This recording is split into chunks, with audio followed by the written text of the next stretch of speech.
মাহফিলে যে নবীর বয়ানটা শ্রবণ করো, এই নবীর বয়ান শুনলে, নবীর শান গাইলে তোমার কেমন লাভ হবে একটু মনোযোগ দিয়া শোনো। আমার নবী কয়, সায়লামা নামক সাহাবী আমি নবীর কাছে আশ্রয় চাইছে। ও বাবা, আশ্রয় দেওয়ার মালিক কে? আমার নবী ওসিলা মাত্র। আমার নবী কয় আশ্রয় প্রদান করলাম। সাইদ ইবনে আব্দুর রহমান আরেকজন মক্কা থেকে মদিনাতে আগমন কইরা আমি নবীর কাছে ডাক দিয়ে কই, ইয়া রাসূলুল্লাহ, আপনি আমারে আপনার কাছে আমার একটু জায়গা দেন। নবী আমার কয়, সায়লামা আনসারী এবং সাইদ ইবনে আব্দুর রহমান, তোমরা দুইজন ভ্রাতৃত্বতার বন্ধনে থাকবা ভাইয়ের মতো। হযরতে সায়লামা বলে, নবীজি আপনার আদেশ আমার জন্য স্থিরধার্য, আমি আপনার কথা শুনে এখন থেকে আমরা একসাথে থাকব। হযরত সায়লামা এবং সাইদ ইবনে আব্দুর রহমান একসাথে সময় কাটায়। আমার নবীজি হঠাৎ করে একদিন তাবুকের যুদ্ধের জন্য ডাক দিলেন। হে আমি নবীর সাহাবী সাইদ ইবনে আব্দুর রহমান, আয় রে, আমি নবী তাবুকের যুদ্ধের ময়দানে যাব, তোমাকে আমি আমার সাথী বানিয়ে নিয়ে যাব, তুমি আমার সাথে যুদ্ধে আনসারের কাজ করবা। সাইদ ইবনে আব্দুর রহমান কয়, নবী গো, আপনি নবীর সঙ্গী হয়ে আমি যুদ্ধে যাব, এটা তো আমার খুশনসিব, এটা তো আমার ভালো কথা। নবী গো, আপনার সাথে আমার নিয়ে যান গো নবী। এমন টাইমে হযরতে সায়লামা আনসারী ডাক দিয়া কয়, ইয়া রাসূলুল্লাহ, নবী গো, আমারে কি আপনার সাথী বানিয়ে নিবেন না? আমার নবী কয়, সায়লামা আনসারী, শোনো রে, আমি নবী তোমারে নিব না। বলে, কেন গো? বলে, দুইজন পুরুষ মানুষ যদি ঘর থেকে চলে যায়, এই নারীদেরকে কে পাহারা প্রদান করবে? এজন্য আমি তোমার এই জায়গার মধ্য থেকে নিয়ে যাব না। সায়লামা আনসারী রে, তুমি হযরতে সাইদ ইবনে আব্দুর রহমানের স্ত্রী এবং তোমার পরিবারদেরকে তুমি পাহারা দাও। হযরতে সায়লামা বলে, আয় সাইদ ইবনে আব্দুর রহমান চলে গেছে আমার নবীর সাথে তাবুকের যুদ্ধের ময়দানে, আর আমি সায়লামা নবীজির কলিজার টুকরা সাহাবীর স্ত্রী এবং আমার পরিবাররে আমি সুন্দর করে বাধা দিয়া, সুন্দর করে পাহারা দিয়ে রাখতেছি। ও বাবা, শয়তান এমন মারাত্মক শয়তান, শয়তান আপনারে পাহারা দিয়ে রাখবে, কিন্তু শয়তান কোনোদিন আপনার ভালো চাইবে না। এজন্য সবার কাছে আমার একটা আবদার হইল, বাবা, দুনিয়ার জমিনে যেই মানুষটা শয়তানি করে, যেই মানুষটা গুন্ডামি করে, যেই মানুষটা কেটারি করে, যেই মানুষটা মদ খায়, যেই মানুষটা ইয়াবা খায়, যেই মানুষটা সিগারেট খায়, যেই মানুষটা সমাজের মধ্যে বাদ কাজগুলা করে, আপনারা কোনোদিন এদের সাথে সম্পর্ক রাখবেন না। বলে, হুজুর কেন? কারণ এদের সাথে সম্পর্ক রাখলে মনে রাখবেন সঙ্গ দোষ অঙ্গ নষ্ট হয়। সে যে বাজে কাজটা করে আপনারা দিয়েও কিন্তু একদিনে বাজে কাজটা হবে। কথা কন্যা ঠিক কিনা? শানের রিসালাতের বয়ানটা কি একটু মনোযোগ দিয়া শুনবা। শানের রিসালাত হইল নবীজির শান এবং মান বর্ণনা করা, নবীজির শান বর্ণনা করা, নবীজির ইজ্জত বর্ণনা করা, নবীজিকে আমার আল্লাহ তাআলা কোন কোন ক্ষমতা দান করছেন সেই ক্ষমতার বর্ণনা করা। আমরা যারা আহলে সুন্নাত ওয়াল জামাতের আকীদার মানুষ, আমরা সবার আকীদা আমার দয়াল নবী মুহাম্মদ মুস্তাফা আহমদ মুস্তাফা সাল্লাল্লাহু আলাইহি ওয়াসাল্লাম, যেই নবীরে আমার আল্লাহ যদি না বানাইতেন, আসমান জমিন চন্দ্র সূর্য গ্রহ নক্ষত্র, আল্লাহ তাআলা আরশ কুরসি লৌহ কলম কোনো কিছু বানাইতেন না। আমার আল্লাহ সকল কিছু আমার নবীর প্রেমে বানাইছে। আপনারা বলেন বাবারা, আল্লাহ যে নবীর প্রেমে দুনিয়া বানাইছে, আমরা সবার বিশ্বাস, ঈমান, আকীদা এটার প্রতি আছে না নাই? আছে। ও বাবারে, আর একটু মনোযোগ দিয়া বয়ানটা শ্রবণ করার চেষ্টা করেন। শুধু এইটা না, আহলে সুন্নাত ওয়াল জামাতের আকীদা আমার নবী মুহাম্মাদুর রাসূলুল্লাহ সাল্লাল্লাহু আলাইহি ওয়াসাল্লাম নবীজি, তিনি হইল নূরে মুজাসসাম নবী। এটার ঘোষণা আমার নবী নিজে দেয় নাই, সুন্নিরা বানায়া বানায়া দেয় নাই। এটার বর্ণনা আমার আল্লাহ কোরআনুল কারীমে দিতাছে। আমার আল্লাহ কয়, জগতের বান্দারা কদ জাআকুম মিনাল্লাহি নূরুন ওয়া কিতাবুম মুবিন, এই মাত্র তোমাদের কাছে আসিয়াছে আমি আল্লাহর পক্ষ থেকে একটা নূর এবং কিতাব। ওগো আল্লাহ, এই নূরটা কে নূর? যেই কিতাবটা আমরা সুন্নিরা পড়ি, যে কিতাবটা আমরা কওমি ভাইরা পড়ে, যে কিতাবটা সকল গণনার আলেমরা পড়ে, ওই কিতাবটার নাম হইল তাফসিরে জালালাইন শরীফ। ওই তাফসিরে জালালাইন শরীফের মধ্যে বুঝাইছে ইয়ানে নূরুম বামানা মুহাম্মাদুর রাসূলুল্লাহ সাল্লাল্লাহু আলাইহি ওয়াসাল্লাম নবীজি। আমরা আল্লাহর কোরআন মোতাবেক নবীরে নূরের নবী মানি। দেখবেন আপনারা কত সুন্দর ফাটলা ভাবে বুঝায়, আরে নবীরে যে নূর মনে করো, তাহলে নবী তো আমরার মতো বিয়া করছে, নবী তো খাইছে, নবী তো পড়ছে, নবী তো দুনিয়ার সংসার জীবন সাজাইছে, তাহলে নবী তো আমরার মতো। আরে বাবা, নবী যদি আমরার মতো হয়, এটা নবী আমরার মতো নবী এমনি হয় নাই। আমার আল্লাহ তাআলা আমার নবীরে 3টা সূরত দিয়া পাঠাইছে। ও বাবা, আপনারা দেখতেছেন আমার সামনে যে ফুলগুলা দেখা যায়, এগুলাকে আসলে ফুল না ফুলের মতো? আস্তে করে এ বাবা, জানতে চাই এগুলা কি ফুল না ফুলের মতো?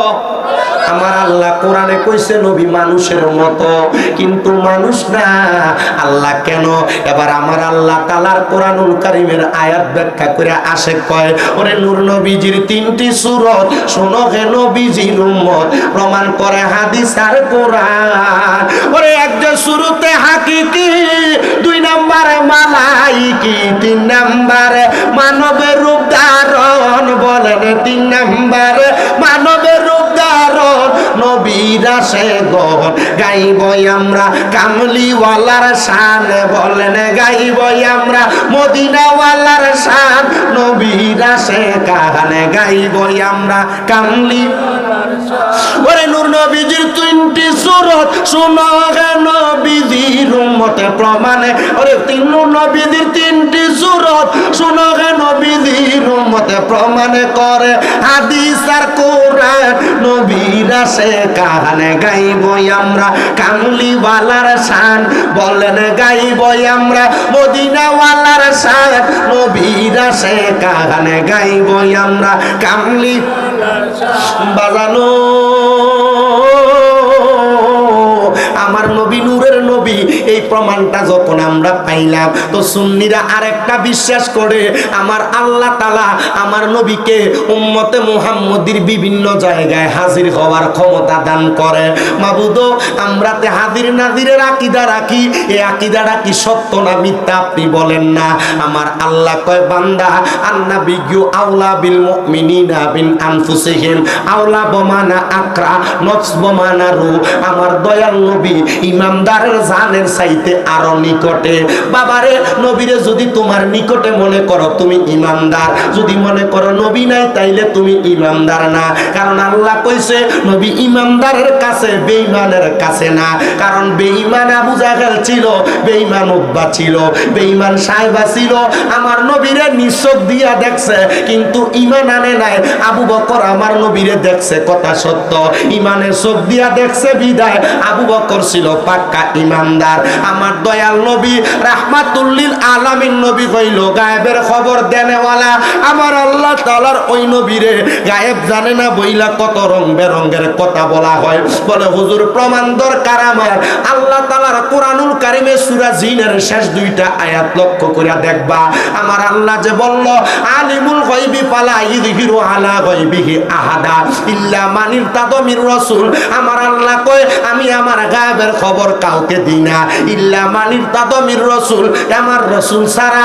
আমি যদি বলি বাবা আমার হাতের মধ্যে যে পোস্টার আছে, এই পোস্টারটা কেউ নিতে পারবে না আমার এ আব্বা ছাড়া, তার মানে বোঝা যায় এই পোস্টার আমি কাউকে দিব না, একজনকে দিব। তিনি কে? আল্লাহ। আরে বেটা, আপনার কথা বুঝাইছেন।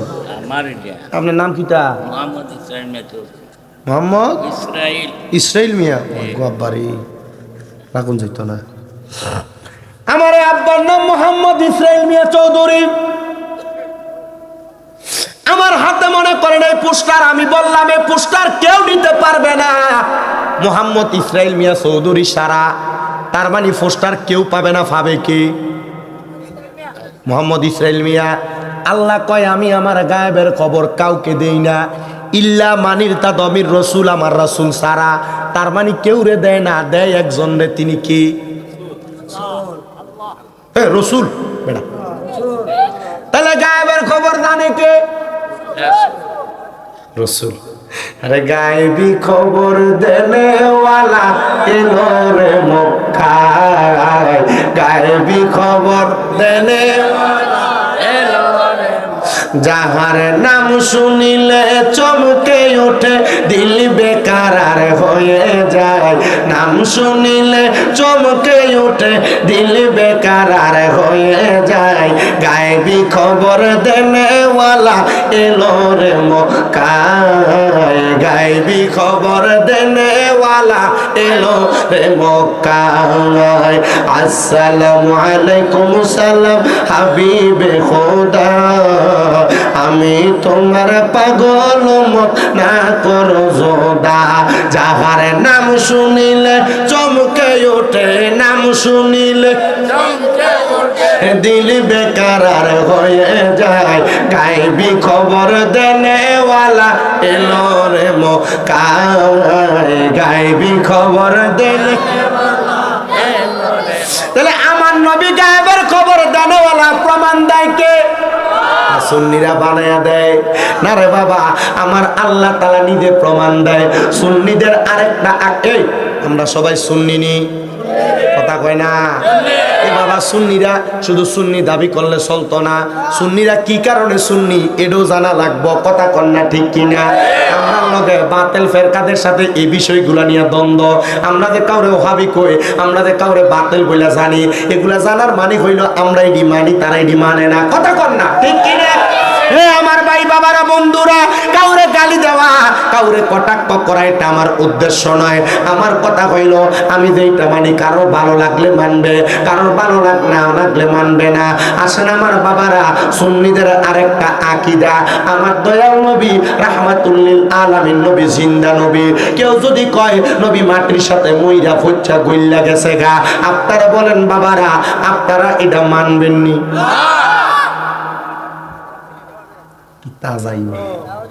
তোমরা কেন দাঁড়ায় থাকবা? সামনে দিয়ে বইও, তোমরা বইলে একটা সুতা আমার বেশি দিয়ে দেবো। দাও যা, এনে কত ক্যামেরা লাগাইছি দোস্তা, তোরা ভিডিও করে লাগবো। যা বিরিয়ানি খেয়ে যাচ্ছা অনেক দাঁড়ায় রয়েছে, আসাই বেটকা খালি দাঁড়ায় দাঁড়ায় না হন যাবো যাবো গা, কারণ ফ্যান ফোর্স একটা টাইট, এক বইয়ে বইয়ে মুততেই পারে না, এনে বইবো কেমনে? যা ফ্যান্ডেলটা খোলা মেলে হয়ে গেছে, ঠান্ডার দিন ফ্যান্ডেলটা আসছিল পুরা ডাইকে দিত, সামনে দিয়ে ডাইকে দিত, একটা দরজার মতো রাখতো, মানুষ ঢুকতো, ওয়াজে বয়ে যেত। ঠিক আছে না? খরচ একটা যত যত মানে যৎকান করছে তৎকানো মানুষ, হ্যান্ডেল যৎকান আছে এর বাইরে মানুষ আনবে। ও তুই ওখান ধরে খাওয়া ঠিক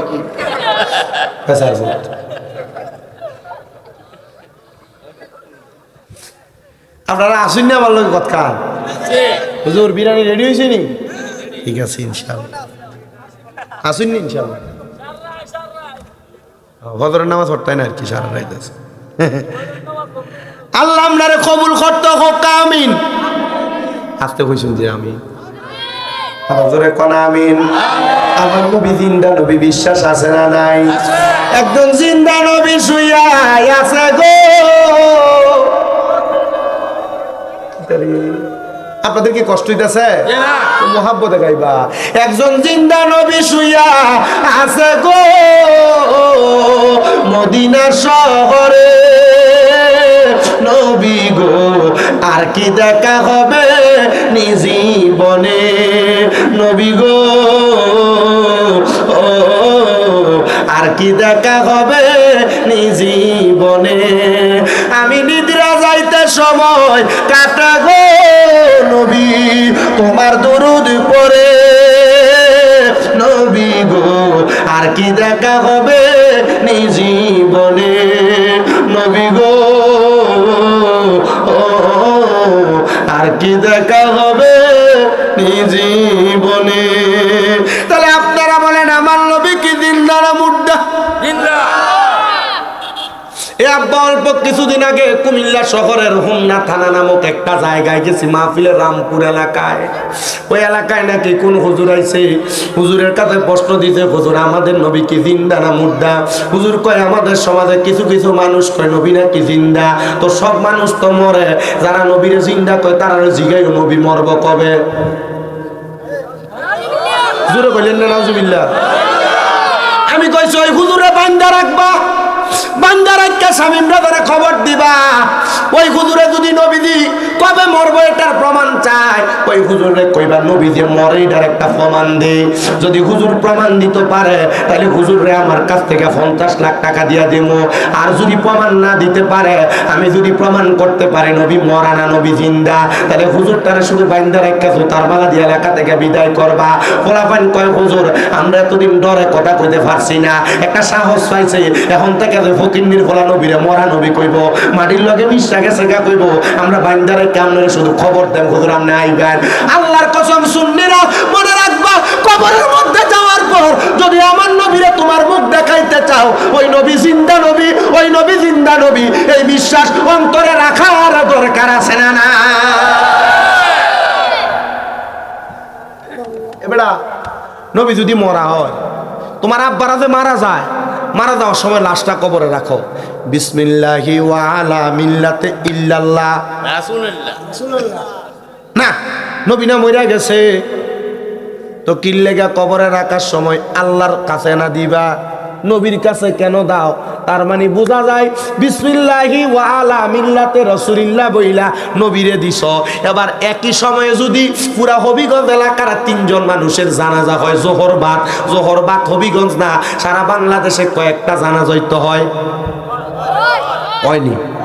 হয়নি একই সময় যদি জোহরের নামাজের ওয়াক্তের পরে যদি এতগুলা জানাজা হয় তো সব জায়গায় তো আমার নবীরে বিসমিল্লাহি ওয়া আলা মিল্লাতে রাসূলিল্লাহ বলে স্মরণ করে লাশটা কবরে রাখে ইয়া রাসূলুল্লাহ নবী গো ও দয়াল নবীজি আপনি নবী না একজন তাহলে আপনি নবী একই টাইমে সব জায়গার মধ্যে কেমনে হাজির হন আমার নবীর একটা হাদিস আমি বললাম রে আমার এই কচুয়ার আবদার বাবারা ও হবিগঞ্জের বাবারা আল্লাহর নবীর একজন সাহাবী আমার নবীর কাছে চোখের পানিগুলা সাইরা দিয়া কান্দে আর ডাক দিয়া কয় নবী গো ইয়া রাসূলুল্লাহ কবর জায়গাটা বড় মারাত্মক জায়গা হাসর জায়গাটা বড় মারাত্মক জায়গা মিজান জায়গাটা বড় মারাত্মক জায়গা ফুলসেরাত জায়গাটা বড় মারাত্মক জায়গা নবী গো আপনি নবীরে আমি সাহাবী কোন জায়গার মধ্যে তালাশ করব আমার নবী কয় সাহাবী প্রথম তুমি তালাশ করবা ফুলসেরাতের পারে সাহাবী ডাক দিয়া কয় নবী গো মনে করেন আমি ফুলসেরাতের কাছে বিপদে পড়ে গেলাম আপনার আরেকজন উম্মত বিপদে পড়ে গেল মিজানের পাল্লার কাছে আমার নবী কয় মিজানের পাল্লার কাছে আমারে তালাশ করবা নবী গো ও মায়ের নবী আপনার উম্মত যদি কবর হাসর মিজান ফুলসেরাতের পাল্লার কাছে বিপদে পড়ে গেছে নবী গো আপনার উম্মতরা হাসরের ময়দানে অন্য কোন জায়গায় বিপদে পড়ল আপনি নবী বলেন না আমরা কি আপনি নবীরে সেই জায়গায় তালাশ করব বলে হ্যাঁ এবার সাহাবী সালাক মানুষ ডাক দিয়া কয় নবী গো যদি এবার আপনার উম্মতেরা একই টাইমে 3 জায়গায় বিপদে পড়া যায় আপনি নবী ওই 3 জায়গায় কেমনে যাইবেন আমার নবী কয় সাহাবী আমার আল্লাহ তাআলা আমি নবীরে সেই ক্ষমতা প্রদান করছে একই টাইমে আমি দয়াল নবী 3 জায়গার মধ্যে থাইকা আমার গুনাহগার উম্মতেরে আমি নবী উদ্ধার কইরা লইব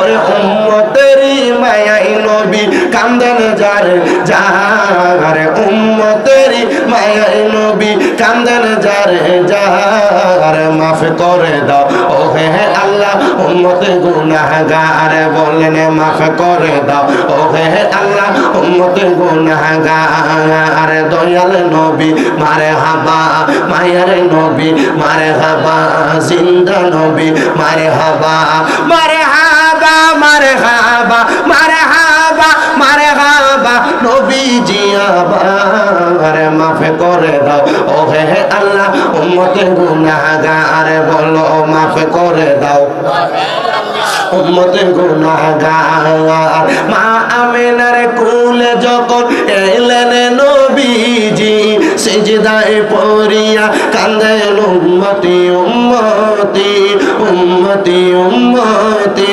বলেন আল্লাহ রাব্বানা মাহবুব আমার শোনো না বলেন আল্লাহ রাব্বানা মাহবুব আমার শোনো না গুনাহগার উম্মতের জামিন পাক সরোবার মাফ করে দাও। ও হে আল্লাহ উম্মতে গুনাহগার বলেন মাফ করে দাও। ও হে আল্লাহ উম্মতে গুনাহগার বলেন উম্মতেরই মায়াই নবী কান্দেন যারে যার, উম্মতেরই মায়াই নবী কান্দেন যারে যার, মাফ করে দাও। ও হে আল্লাহ উম্মতে গুনাহগার সেই নবীজির প্রেমেতে হলে দিওয়ানা, দুনিয়া আখিরাতে বই যে থাকবে না, বই যে থাকবে না। চলো নবীর পথ ধরে লোভ লালসা সব ছেড়ে, চলো নবীর পথ ধরে লোভ লালসা সব ছেড়ে। তো জায়গা নেই নবী বিনে নাই কোনো উপায়, মাফ করে দাও। ও হে আল্লাহ উম্মতে গুনাহগার বলেন মাফ করে দাও। ও হে আল্লাহ উম্মতে গুনাহগার। একটা জবান বন্ধ রাখবেন না, জবান খুলে বলেন ইয়া রাসূলুল্লাহ। আমার এই কচুয়ার আবদার বাবা, ও নবীর উম্মতের দোল, ও আশিক রাসূল ভাই বাবারা, একটু অন্তরের কানটা লাগে শোনো। তাইলে কবরের মধ্যে যখন আপনাকে আমাকে রাসূলের মিল্লাতে দেওয়া হবে, রাসূল যদিও মদিনার রওজা মুবারকে শুয়া রইছে, উম্মতে মুহাম্মদীরে স্কুল মুবারকে নেওয়ার জন্য আমার নবী এই হিয়ালার কচুয়ার আবদাতে আসবে, হবিগঞ্জে আসবে, এই বানিয়াচং থানায় আসবে, হবিগঞ্জের যে কোনো জায়গায় আমার নবী হাজির হইতে পারে। ঘোষণা আমার না, ঘোষণা দিয়েছেন স্বয়ং আমার আল্লাহ তাআলা। ওগো নবীজি, ওগো মায়ার নবী গো, উম্মতের জন্য আপনি এত পাগল গো নবী, পাগল। আমার নবী কয় শুধু পাগল না রে, পাগল না, আমি দয়াল নবীর কলিজার টুকরা একজন সাহাবী হযরতে সাইলামা আনসারী রাদিয়াল্লাহু তাআলা আনহু। উনি আমার নবীর কাছে মুসাফিরের বেশে আসছে আগমন কইরা, ডাক দিয়া কয় নবী গো, আমার থাকার কোনো জায়গা নাই, খাবার কোনো জায়গা নাই, আমার কোনো জায়গার মধ্যে থাকার মতো ব্যবস্থা নাই। নবী কয় আসো, আমি নবী তোমারে আমার কাছে জায়গা প্রদান করলাম। আপনারা কোন বাবা? সকল মুসাফিরের জায়গা আমার নবীর কাছে, সকল বিপদগ্রস্তর জায়গা আমার নবীর কাছে, গুনাহগার উম্মতের জায়গাও আমার নবীর কাছে। এই বিশ্বাস আমরা সবার আসেনি? আছে। এবারটা দেন আছে, এটা কয় আপনারা সবাই যদি জোরে কইতেন তাহলে আব্বা বিশ্বাস যদি করুন এক মাহফিলের প্যান্ডেলটা পর্যন্ত কাঁপত। পর্দার আড়ালে মা বোন আছে না? এ মা বোনেরা অন্তরের কানটা লাগা শুনো, তোমরা যে নবীর জন্য এত পাগল, ওয়াজ মাহফিলে যে নবীর বয়ানটা শ্রবণ করো, এই নবীর বয়ান শুনলে, নবীর শান গাইলে তোমার কেমন লাভ হবে একটু মনোযোগ দিয়া শোনো। আমার নবী কয় সাইলামা নামক সাহাবী আমি নবীর কাছে আশ্রয় চাইছে। ও বাবা, আশ্রয় দেওয়ার মালিক কে? আমার নবী ওসিলা মাত্র, আমার নবী কয় আশ্রয় প্রদান করলাম। সাইদ ইবনে আব্দুর রহমান আরেকজন মক্কা থেকে মদিনাতে আগমন কইরা আমি নবীর কাছে ডাক দিয়ে কই ইয়া রাসূলুল্লাহ, আপনি আমারে আপনার কাছে আমার একটু জায়গা দেন। নবী আমার কয় সাইলামা আনসারী এবং সাইদ ইবনে আব্দুর রহমান, তোমরা দুইজন ভ্রাতৃত্বতার বন্ধনে থাকবা ভাইয়ের মতো। হযরতে সাইলামা বলে নবীজি আপনার আদেশ আমার জন্য স্থিরধার্য, আমি আপনার কথা শুনে এখন থেকে আমরা একসাথে থাকবো। হযরত সাইলামা এবং সাইদ ইবনে আব্দুর রহমান একসাথে সময় কাটায়। আমার নবীজি হঠাৎ করে একদিন তাবুকের যুদ্ধের জন্য ডাক দিলেন, হে আমি নবীর সাহাবী সাইদ ইবনে আব্দুর রহমান, আয় রে, আমি নবী তাবুকের যুদ্ধের ময়দানে যাব, তোমাকে আমি আমার সাথী বানিয়ে নিয়ে যাব, তুমি আমার সাথে যুদ্ধে আনসারের কাজ করবা। সাইদ ইবনে আব্দুর রহমান কয় নবী গো, আপনি নবীর সঙ্গী হয়ে আমি যুদ্ধে যাব, এটা তো আমার খুশনসিব, এটা তো আমার ভালো কথা। নবী গো, আপনার সাথে আমারে নিয়ে যান গো নবী। এমন টাইমে হযরতে সাইলামা আনসারী ডাক দিয়া কয় ইয়া রাসূলুল্লাহ, নবী গো আমারে কি আপনার সাথী বানিয়ে নিবেন না? আমার নবী কয় সাইলাম আনসারী শোনো রে, আমি নবী তোমারে নিব না। বলে কেন গো? বলে দুইজন পুরুষ মানুষ যদি ঘর থেকে চলে যায়, এই নারীদেরকে কে পাহারা প্রদান করবে? এজন্য আমি তোমার এই জায়গার মধ্য থেকে নিয়ে যাব না। সাইলাম আনসারী রে, তুমি হযরতে সাইদ ইবনে আব্দুর রহমানের স্ত্রী এবং তোমার পরিবারদেরকে তুমি পাহারা দাও। হযরতে সাইলামা বলে, আয় সাইদ ইবনে আব্দুর রহমান চলে গেছে আমার নবীর সাথে তাবুকের যুদ্ধের ময়দানে, আর আমি সাইলামা নবীজির কলিজার টুকরা সাহাবীর স্ত্রী এবং আমার পরিবাররে আমি সুন্দর করে বাধা দিয়া, সুন্দর করে পাহারা দিয়ে রাখতেছি। ও বাবা, শয়তান এমন মারাত্মক শয়তান, শয়তান আপনারে পাহারা দিয়ে রাখবে, কিন্তু শয়তান কোনোদিন আপনার ভালো চাইবে না। এজন্য সবার কাছে আমার একটা আবদার হইল, বাবা দুনিয়ার জমিনে যেই মানুষটা শয়তানি করে, যেই মানুষটা গুন্ডামি করে, যেই মানুষটা কেটারি করে, যেই মানুষটা মদ খায়, যেই মানুষটা ইয়াবা খায়, যেই মানুষটা সিগারেট খায়, যেই মানুষটা সমাজের মধ্যে বাদ কাজগুলা করে, আপনারা কোনোদিন এদের সাথে সম্পর্ক রাখবেন না। বলে হুজুর কেন? কারণ এদের সাথে সম্পর্ক রাখলে মনে রাখবেন সঙ্গ তো সঙ্গ নষ্ট হয়। সে যে বাজে কাজটা করে আপনারা দিয়েও কিন্তু একদিনে বাজে কাজটা হবে। কথা কন্যা ঠিক কিনা? কোন সুদকুরের সাথে সম্পর্ক রাখবেন না, সুদকুরের সাথে চা খাইবেন না, সুদকুরের বাড়িতে দাওয়াত খাইবেন না, সুদকুরের সঙ্গে উঠা বসা করবেন না। আর আমরা সমাজের বেটা বেটাই এরা সবাই সুদকুরের সাথে সম্পর্ক বড় ভালা। যদি জিগায় কেন তার লগে সম্পর্ক ভালা, বলে সম্পর্ক ভালার কারণ হইল এ বেটার লগে বইলে এক কাপ সান্দারে বেশি করে খাওয়ায়, খাওয়াই বই তো এটা সুদের টাকা, এটা ঘুষের টাকা। এবার আপনারা বলেন ইয়ালা কচুয়ার আপনার এলাকার মধ্যে সুদখোর আছে না না? শুধু নাই না, নাই না, এই সুদখোর হারাম কুটিরে দইরা দইরা নিয়া এলাকার মানুষ মসজিদের সভাপতি বানায়, এলাকার মানুষ এগুলারে মসজিদের সেক্রেটারি বানায়, এলাকার সর্দার মাতাব্বরির দায়িত্ব সুদখোর ঘুষখোর দেয়। এবার আপনারা বলেন এই সুদখোর ঘুষখোর গুলা সমাজের মধ্যে এমন অপকর্ম করে কি করে না? এজোরা বলেন করে কি করে? আছে আছে। ওরে 500 রুটে পয়সা নষ্ট, যুবক নষ্ট সুদে, কুসমাজে গ্যারাম নষ্ট, খাদক নষ্ট সুদে। ওরে টাউনে গুইরা ছাত্র নষ্ট, কিটে নষ্ট ফুল। ওরে খারাপ রাস্তায় গাড়ি নষ্ট, দুলায় নষ্ট চুল রে, হেলায় হেলায় কার্য নষ্ট রে। দেখবা কচুয়ার আবদার চা দোকানে বইয়া লম্বা লম্বা কথায় সুদ কুট্টি বেশি কয়। ঠিক ঠিক। ওরে সুদে ভরা জীবন তোমার গেল রং বিরং বাইয়া, ওরে কবরেতে মারবো তোমায় আন্দা ফেরেশতা, দেখবা তুমি চাইয়ারে চাইয়ারে মানুষ, দেখবা তুমি চাইয়া।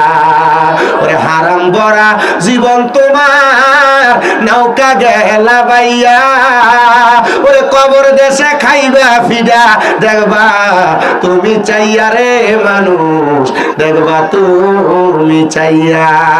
এখন আবার সুদের ব্যবসা বেড়া মানুষ করে না, বাড়ি বাড়ি বেরিয়েতে কিস্তির নামে সুদের ব্যবসা করে। আছে তুই জানোস কেমনে ফিরছি ফিরছিও কটি আছে বেরিয়েতে সুদ খা, তুই জানোস কেমনে কিস্তি। সুদকুরার লগে গুললে এই মানুষটার শরীরেও সুদের গ্যারান লাগবো, মদ করে লগে গুললে এই মানুষটার শরীরে মদের গ্যারান লাগবো, আতরলার লগে গুললে মানুষটার শরীরে আতরের গ্যারান লাগবো। কথা কয় না, কথা লাগে কি লাগে না, লাগে কি লাগে না। এজন্য এদের সাথে চলা যাবে না, যদি চলেন তাহলে এরা আপনারা খারাপ বানায় ছাড়বো। কথা কন না ঠিক? এই যে সিগারেট খায় ফোলা পাইনি, সিগারেট খায় অল্প বয়সে খায়, এ পোলা পাইন যে সিগারেট খায়। আমি অল্প বয়সী কয়েকটা সিগারেট খাই না রে, জিগাইলাম তুই এই কম বয়সে তুই খারাপ জিনিস ফাতালতা খাস কিনলে গা?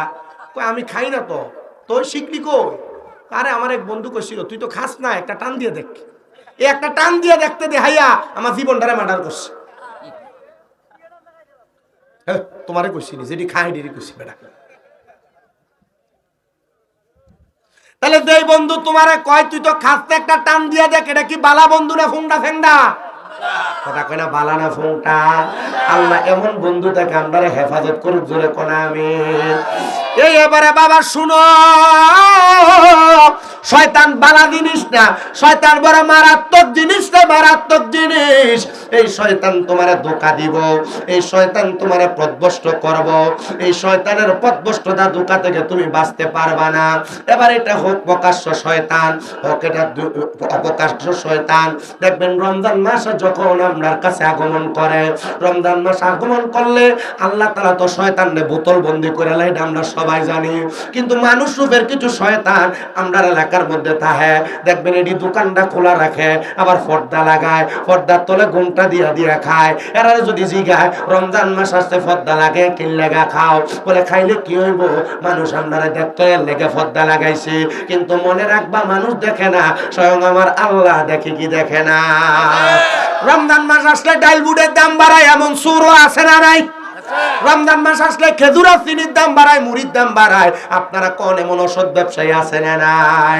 হায়রে মুসলমান, রমজান মাসে অন্যান্য দেশের মধ্যে সব জিনিসের দাম কমায়, আর আমরা বাংলাদেশের ছোট্টারা এগুলার দাম বাড়ায়। আরে আল্লাহ, আপনারা আপনি এগুলা থেকে রক্ষা করেন, নচেত আমরা এগুলা না দেখাইয়া আমরা দুনিয়া থেকে আপনি উঠে আনেন। কারণ এই ছোট্টার মুখ দেখার চাইতে মরণ আরো বালা।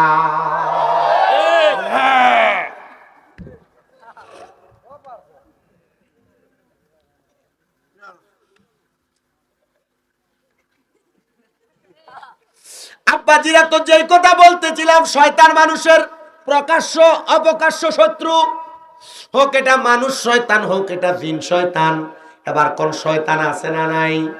নবীজির কলিজার টুকরা সাহাবী হযরতে সালামা বাড়িতে মহিলাদেরকে পাহারা দিয়া রাখতেছে, আর সাঈদ ইবনে আব্দুর রহমান গেছে যুদ্ধ করার লাইগা। এবার হযরতে সালামারে আয়েশা শয়তান এবার ফান দিতেছে। আয়া শয়তান সালামারে কইতাছে, রে সালামা, দেখছুনি সাঈদ ইবনে আব্দুর রহমানের বউটার চেহারা কত সুন্দর, তুমি দেখো না তুমি তার বউয়ের সঙ্গে একটা অপকর্মে লিপ্ত হইতে পারো? না রে বাবা না, শয়তান যত রকমের পরাচরণ তোমার দেখ না কেন, তুমি যদি গুনাহ করতে যাইয়া গুনার দিক থেকে মুখটা ফিরে আনো, মনে রাখবা আল্লাহ তাআলা তোমার অধিক পরিমাণ ক্ষমা করবে। ওই নবীজির কলিজার টুকরা হযরতে সালামারে শয়তান এমন ভাবে ধোঁকা দেওয়ার চেষ্টা করতেছে। এবার শয়তানের ধোঁকাটা এমন ভাবে সালামার কাছে পাকড়াও করা হয়েছে। সালামা কয়, আমি যাইয়া হযরতে সাঈদ ইবনে আব্দুর রহমানের স্ত্রীর হাতটার মধ্যে ধইরা আমি যখন চইলা গেলাম, বাসা যাওয়ার পর হযরতে সাঈদ ইবনে আব্দুর রহমানের স্ত্রী আমার হাতটাকে একটা ঝাড়কা দিয়া ফালায়া ডাক দিয়া কয়, সালামা, তোমার ভিতরে কি আল্লাহর ভয় নাই? তোমার ভিতরে কি কাল হাসরের ময়দানের হিসাবের দিনের কথা মনে নাই? বলে কেন গো, কেন এই কথা বললা? বলে তুমি যে আমার দিকে তুমি হাত বাড়াইলা। সালামা কয়, আমার মনে হয় শয়তানে প্ররোচনা, শয়তান ধোঁকা দিছে, এজন্য আমি এমন ভাবে চলে এমন ভাবে কর্ম করেছি। সালামা কয়, এবার আমি ঘর থেকে বের হয়ে গেলাম, আর আমি এই ঘরের মধ্যে যাইতে চাইলাম না। আমি মনে মনে চিন্তা করলাম, হাই রে সালামা রে, কোন কামটা তুমি করতে লাগলা যে কাজের কারণে আল্লাহর কাছে তুমি লজ্জিত হয়ে যাইলা, দুনিয়ার মানুষের কাছে লজ্জিত হয়ে যাইলা? সালামা কয়, আমার বন্ধু সমতুল্য নবীজি সাহাবী আমারে দিয়া গেল তাকে পাহারা দেওয়ার জন্য, আমি তার স্ত্রীর সঙ্গে এমন খারাপ সম্পর্কটা করা আমার উচিত হয় নাই। আমি আবার চলে গেলাম ঘর থেকে। যাওয়ার পর হযরতে সালামা গাছের আড়ালের মধ্যে যাইয়া, পাহাড়ের গুহার সামনে যাইয়া সিজদা দিয়ে আমার আল্লাহর কাছে কান্দে আর ডাক দিয়া কয়, আল্লাহ, আমি যে পাপটা করছি, অন্যায়টা করছি, আল্লাহ গো, তুমি মাফ না করলে আমারে কেউ মাফ করবে না। আল্লাহ তো কয় না তাকুনা তুমি রাহমাতিল্লাহ, আমি আল্লাহর রহমত থেকে নিরাশ হও না। ইন্নাল্লাহ, নিশ্চয় আমি আল্লাহ, ইয়াগফিরুয যুনুবা জামিআ, সকল প্রকার বড় বড় গুনাহগুলো ক্ষমা করে দেয়। ইন্নাহু হুয়াল গফুরুর রহিম, নিশ্চয় আমার আল্লাহ তাআলা ক্ষমাশীল এবং দয়ালু। সালামা ডাক দিয়া কয়, আল্লাহ গো, আল্লাহ, আপনি আমি সালামারে মাফ করে দেন। এমন টাইমে আমার নবী তাবুকের যুদ্ধ শেষ করে অন্যান্য সাহাবায়ে কেরামকে নিয়ে ফিরে আসছেন মদিনাতে। এবার নবীজির কলিজার টুকরা সাহাবী সাঈদ ইবনে আব্দুর রহমান বলে, আমি বাড়ির মধ্যে গেলাম, যাওয়ার পরে আমি লক্ষ্য করে দেখলাম বাড়ির মধ্যে কোনো মানুষ আছে সবাই, কিন্তু আমার ভাই সাইলামা আনসারীকে দেখা যায় না। আমি গেলাম, রে সাইলামা কই রে কই, সাইলামা কোথায় কোথায় বইলা বইলা সাইলামারে খোঁজ করতেছে। আবার বলে আমি পাহাড়ের গুহার কাছে যায় দেখলাম আমার সাইলামা শ্রদ্ধার মধ্যে যায় যায় কাঁদতেছে। সাইলামারে ডাক দিলাম, সাইলামা ওঠো না রে, ওঠো না আনসারে ওঠো। উনি ডাক দিয়ে কয় না গো, আমি উঠতে পারবো না, আমি যে অন্যায় করেছি আমারে যদি আল্লাহ মাফ না করে কেউ আমারে মাফ করবে না। বলে কি অন্যায় করেছো? এমন টাইমে সাইদ ইবনে আব্দুর রহমানের মাইয়া হযরতে সাইদ ইবনে আব্দুর রহমানের মাইয়া এসে ডাক দিয়ে কয় আব্বা জান, এই সাইলামার মুখের মধ্যে পাথর নিক্ষেপ করা উচিত। বলে কেন গো? বলে সাইলামা আমার আম্মা জানের দিকে কোন নজরে তাকাইছে।